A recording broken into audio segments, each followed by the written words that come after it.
अस्सलाम वालेकुम एवरीवन, कैसे हैं आप सब। Welcome back to my channel. आम का सीज़न चल रहा है और आपने कच्चे आम का खट्टा मीठा गलका नहीं बनाया तो फिर क्या ही बनाया। ये गलका खाने में बहुत ही रिफ़्रेशिंग लगता है। चलिए तो फिर स्टार्ट करते हैं। मैंने यहाँ पे 2 किलो कच्चे आम ले लिए हैं, जिसको मैंने पहले धोया है, फिर बाद में इसको स्लाइसेस कर लिए हैं इसके। अब एक कोई भी बर्तन लेंगे, उसमें 2 टेबल स्पून कुकिंग ऑयल डालेंगे। कुकिंग ऑयल थोड़ा सा हीट हो जाए तो उसमें डालेंगे कच्चे आम के स्लाइसेस।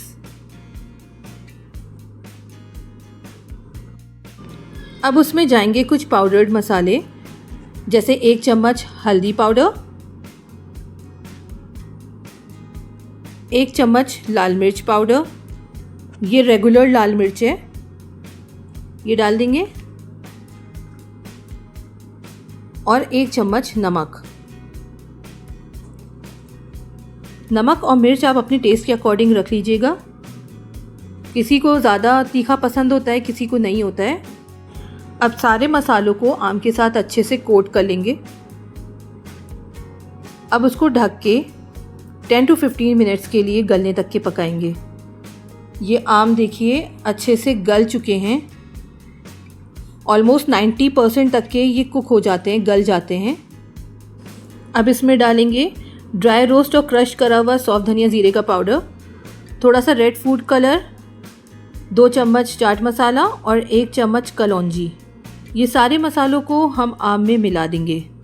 फूड कलर इसलिए डाला है ताकि इसमें थोड़ा अच्छा कलर आ जाए, ये एक ऑप्शनल है, आप चाहें तो इसको डाल सकते हैं या स्किप भी कर सकते हैं।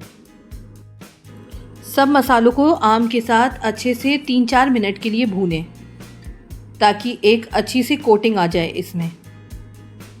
अब हमें इसमें गुड़ डालना है। यहाँ मैंने 1.5 किलो गुड़ लिया है, आप चाहे तो शक्कर का भी यूज़ कर सकते हैं। अगर आपके पास गुड़ अवेलेबल नहीं है तो आप शक्कर भी डाल सकते हैं, लेकिन जितनी क्वांटिटी आपने गुड़ की ली है उतनी ही शक्कर की लेनी है। अब गुड़ डाल के उसमें डालेंगे 2 ग्लास पानी।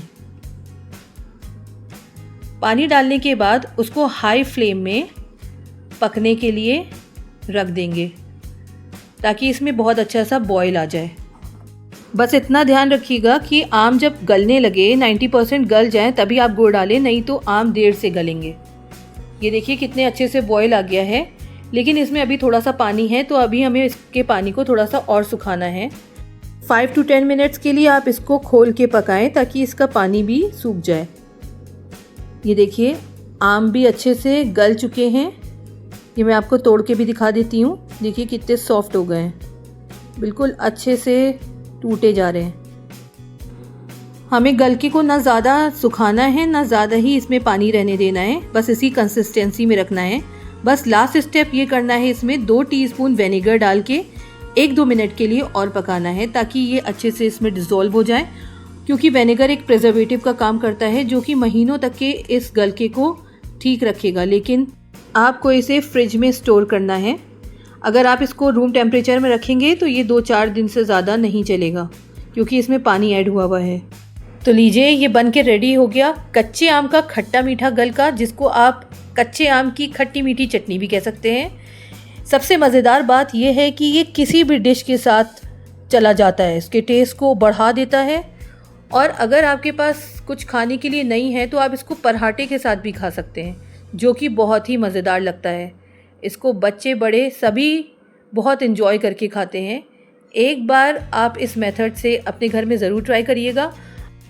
आप इसको फ्रिज में एयरटाइट कंटेनर में महीनों तक के स्टोर करके रख सकते हैं। तो आपको आज की अगर रेसिपी पसंद आई हो तो एक लाइक, शेयर और सब्सक्राइब ज़रूर कर दीजिएगा। और अगर आपने मेरे इंस्टाग्राम और फेसबुक के पेज को नहीं फॉलो किया है तो फॉलो कर लीजिए। तो फिर मिलते हैं नेक्स्ट वीडियो में न्यू रेसिपी के साथ। अपना बहुत सा ख्याल रखें। अल्लाह हाफिज़।